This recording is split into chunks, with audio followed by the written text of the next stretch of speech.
स्पर्धा परीक्षांची तयारी करताना आधुनिक भारताचा इतिहास आपण सगळेच वाचतो. पण ह्या सगळ्यात एका व्यक्तीचं नाव हमखास येतं आणि त्यावर भरपूर चर्चाही होते. ते म्हणजे लॉर्ड डलहौसी.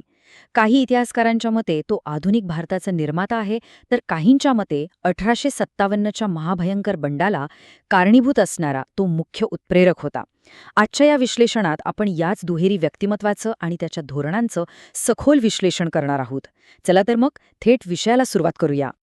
आजच्या या विश्लेषणाची रूपरेषा अगदी थोडक्यात पाहूया. आपण डलहौसीच्या ओळखीपासून सुरुवात करू, मग त्याने आधुनिक भारताचा पाया कसा रचला आणि त्याच्या शैक्षणिक व प्रशासकीय सुधारणा काय होत्या ते पाहू. त्यानंतर त्याच्या अत्यंत वादग्रस्त व्यपगत सिद्धांताकडे वळू, ज्याचा थेट परिणाम 1857च्या बंडात कसा झाला हे समजावून घेऊ. आणि शेवटी मुख्य परीक्षेच्या दृष्टिकोनातून त्याच्या धोरणांचं एक संतुलित मूल्यमापन करू. मुख्य परीक्षेसाठी अशी टप्प्याटप्प्याने केलेली मांडणी खूप फायदेशीर ठरते. तर पहिल्या भागापासून सुरुवात करूया. कोणत्याही नेत्याची धोरणे समजून घ्यायची असतील तर आधी त्या माणसाला समजून घेणं जास्त गरजेचं असतं. 1848 सालची ही गोष्ट आहे. लॉर्ड डलहौसी भारताचा गव्हर्नर जनरल म्हणून भारतात आला. तुम्हाला आश्चर्य वाटेल, त्यावेळी त्याचं वय अवघं 36 वर्ष होतं. तो भारतातील सर्वात तरुण गव्हर्नर जनरल ठरला. तरुण असल्यामुळे साहजिकच त्याच्यात अफाट ऊर्जा होती. तो प्रचंड कष्टाळू होता, पण त्याचबरोबर तो तितकाच हुकुमशाही प्रवृत्तीचा आणि कठोरही होता. त्याचं भारतातलं मुख्य ध्येय अगदी स्पष्ट होतं: ब्रिटिश सत्तेचं आणि साम्राज्याचं संपूर्ण एकत्रीकरण आणि जास्तीत जास्त विस्तार करणं. हे ध्येय त्याने नेमकं कसं साध्य केलं हेच आपण आता पाहणार आहोत. आता आपण वळूयात दुसऱ्या भागाकडे. डलहौसीच्या कारकिर्दीतल्या ज्या गोष्टींसाठी त्याला आधुनिक भारताचा निर्माता म्हटलं जातं, त्याचं विश्लेषण आता आपण करूया. पायाभूत सुविधांमध्ये त्यांनी केलेले बदल खरोखरच क्रांतिकारी होते. विचार करा, 1853मध्ये मुंबई ते ठाणे दरम्यान देशातली पहिली रेल्वे धावली ती याच डलहौसीच्या काळात. त्याने 1852मध्ये भारतात पहिल्यांदा तार म्हणजेच टेलिग्राफ यंत्रणा सुरू केली आणि आग्रा ते कलकत्ता अशी पहिली लाईन टाकली. 1854च्या पोस्ट ऑफिस कायद्याने त्याने टपाल व्यवस्थेत पूर्णपणे एकसूत्रता आणली. पोस्टाची तिकिटे सुरू केली. एवढंच नाही तर रस्ते, कालवे आणि पुलांच्या कामांसाठी त्याने एक स्वतंत्र सार्वजनिक बांधकाम विभाग, ज्याला आपण PWD म्हणतो, त्याची स्थापना केली. या एका माणसामुळे संपूर्ण भारतीय उपखंडातलं दळणवळण आणि व्यापार अक्षरशः बदलून गेला. यानंतर येतो आपला तिसरा भाग. फक्त रस्ते आणि रेल्वेच नाही, तर शिक्षण आणि प्रशासनातही त्याने खूप मोठे आणि पद्धतशीर बदल केले. 1854चा वुड्स खलिता किंवा वुड्स डिस्पॅच आठवतोय? भारतीय शिक्षणाच्या इतिहासातला हा एक मोठा मैलाचा दगड मानला जातो. याला भारतातील इंग्रजी शिक्षणाचा मॅग्ना कार्टा असंही म्हणतात. डलहौसीने जुनी डाऊनवर्ड फिल्ट्रेशन थिअरी बाजूला ठेवली आणि शिक्षणाची एक अतिशय सुंदर साखळी तयार केली.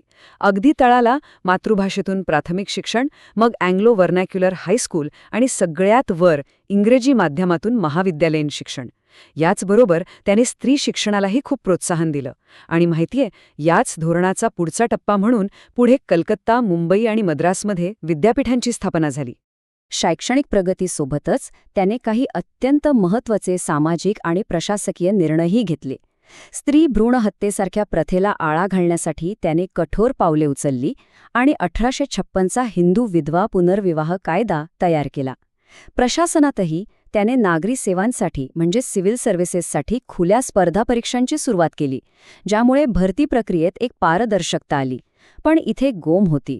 या सुधारणा जरी पुरोगामी असल्या तरी भारतीय समाजातील सनातनी वर्गाला मात्र यात आपला धर्म आणि संस्कृती धोक्यात असल्याची मोठी भीती वाटू लागली होती. आणि इथूनच सुरुवात होते आपल्या चौथ्या भागाची.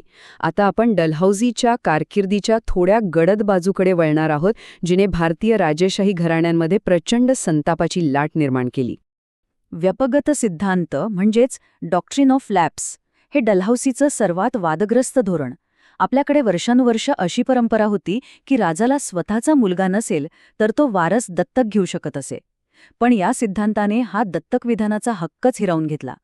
कंपनीच्या अधिपत्याखालील कोणत्याही संस्थानाचा राजा निपुत्रिक मरण पावला की त्याचं राज्य थेट ब्रिटिश साम्राज्यात विलीन केलं जाऊ लागलं. ही एक अतिशय धूर्त आणि शुद्ध साम्राज्यवादी खेळी होती. या धोरणाचा वापर करून त्याने किती भयानक प्रमाणावर संस्थाने खालसा केली याचा या नकाशावरून फक्त एकदा अंदाज घ्या. जवळपास 5 दशलक्ष चौरस मैलांचा भारतीय प्रदेश त्याने ब्रिटिश राज्याला जोडला. छोटी मोठी राज्ये अक्षरशः गिळंकृत केली, ज्यामुळे कंपनीचं साम्राज्य अतिशय वेगाने एकसंध बनण्यास मदत झाली. हा कालक्रम बघा, हा परीक्षेच्या दृष्टीने खूप महत्वाचा आहे. 1848 मध्ये सगळ्यात आधी सातारा संस्थान या सिद्धांतानुसार खालसा करण्यात आलं. मग संबलपूर, झाशी आणि नागपूर. राणी लक्ष्मीबाईंच्या दत्तक पुत्राला नाकारल्याने झाशीत कसा असंतोष भडकला हे तर आपण सगळेच जाणतो. पण यातलं 1856चं अवधचं विलिनीकरण हे सर्वात धक्कादायक होतं. अवधच्या नवाबवर डलहौसीने चक्क गैरकारभाराचा आरोप लावला आणि ते राज्य खालसा केलं. अवध हे ब्रिटिशांचं अत्यंत निष्ठावान राज्य होतं, तरीही त्यांच्यावर ही वेळ आली. यामुळे तिथले स्थानिक सैनिक, जमीनदार आणि सामान्य जनतेमध्ये संतापाचा स्फोट झाला. डलहौसीच्या याच अवाढव्य विस्तारवादी आणि आक्रमक धोरणांचा अटळ परिणाम म्हणजे 1857चा असंतोष, आणि इथूनच आपला 5वा भाग सुरू होतो. डलहौसीची ही धोरणे 1857च्या बंडाला कशी कारणीभूत ठरली ते आपण थोडक्यात वेगवेगळ्या कारणांत विभागून पाहूया. राजकीय कारण म्हणजे साहजिकच संस्थानांचं विलिनीकरण आणि तो अन्यायकारक व्यपगत सिद्धांत. आर्थिकदृष्ट्या पाहिलं तर अनेक जमीनदारांच्या जहागिरी जप्त झाल्यामुळे त्यांच्यावर मोठा आर्थिक फटका बसला. सामाजिकदृष्ट्या रेल्वे, तार यंत्रणा आणि ख्रिश्चन मिशनऱ्यांचा वाढता प्रभाव बघून भारतीयांना आपला धर्मच नष्ट होतोय की काय अशी धास्ती वाटू लागली.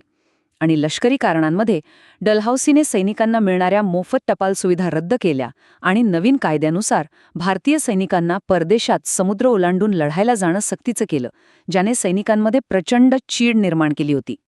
आता हे बंड नेमकं काय होतं? स्पर्धा परीक्षांचा अभ्यास करताना आपल्याला वेगवेगळ्या इतिहासकारांचे दृष्टिकोन माहीत असायलाच हवेत. यात 2 अगदी टोकाचे विचार आहेत.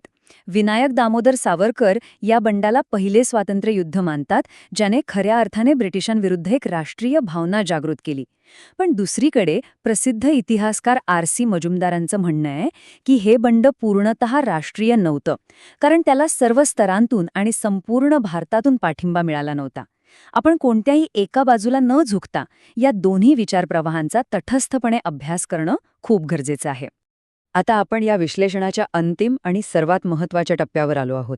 या माणसाच्या संपूर्ण कारकिर्दीकडे आपण नेमकं कसं पाहायचं?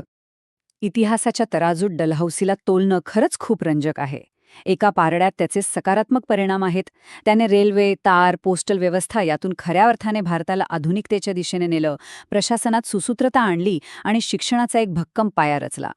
पण दुसऱ्या पारड्यात त्याचे नकारात्मक परिणाम हे तितकेच जड आणि भयानक आहेत. त्याचा क्रूर विस्तारवाद आणि व्यपगत सिद्धांत यामुळे भारतीय राजे, जमीनदार आणि सामान्य जनतेमध्ये असा काही असंतोष खदखदू लागला, ज्याचं रूपांतर 1857च्या महाभयंकर रक्तरंजित बंडात झालं. त्याची धोरणं वरवर आधुनिक असली तरी भारतीयांच्या दृष्टीने ती अत्यंत परकीय आणि त्यांच्या संस्कृतीवर थेट घाला घालणारी होती. आणि शेवटी एक अत्यंत महत्त्वाचा प्रश्न येथे उभा राहतो, ज्याचा विचार मुख्य परीक्षेचे उत्तर लिहिताना करावाच लागतो. डलहौसीने भारताला दिलेल्या आधुनिक पायाभूत आणि शैक्षणिक सुविधांचं मूल्य त्याच्या विस्तारवादी धोरणांमुळे झालेल्या सांस्कृतिक दुराव्यापेक्षा आणि राजकीय विनाशापेक्षा खरंच जास्त होतं का? तो आधुनिक भारताचा शिल्पकार होता की निव्वळ एक महत्त्वाकांक्षी साम्राज्यवादी? या प्रश्नावर नक्की विचार करा.